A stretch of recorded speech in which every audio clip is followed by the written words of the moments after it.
See,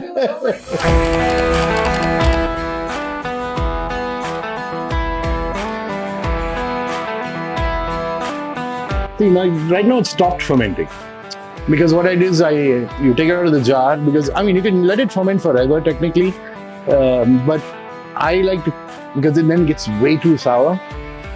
So what I do is I take it out and heat it. So basically when you heat it, you kill the bacteria and then it stays at that level. So yesterday I made these pork chitkans, these chicharron basically, but it's a cook style. So you put this green chili sauce on it. You can do that. I can heat this up and then put some of the sauce on it and you guys can eat it. Bookshelf of cookbooks mostly, and these are the ones. I'm not a big fan of cookbooks, but there are a few that I really like. Starting with, this is a Bible that everyone in the world has, which is the Larousse Gastronomique. So it's a reference book, so that's one of my favorite books.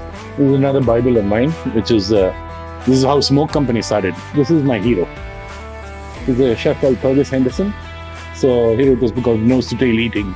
And why I like it is not just because he's a great chef, and he's a very single-handedly brought British food back into the world. And it's so good, British food can be good.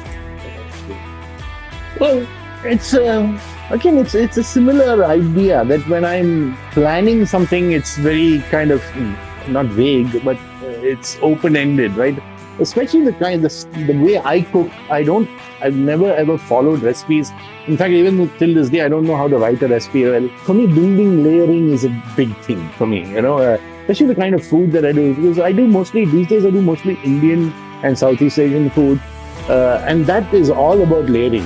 And for me, that's when it's the fun part of cooking is that when you're cooking something and then you realize, okay, I need a little more of this or a little more of that. And then you start building things and then you start worrying about texture and you're worrying about flavors.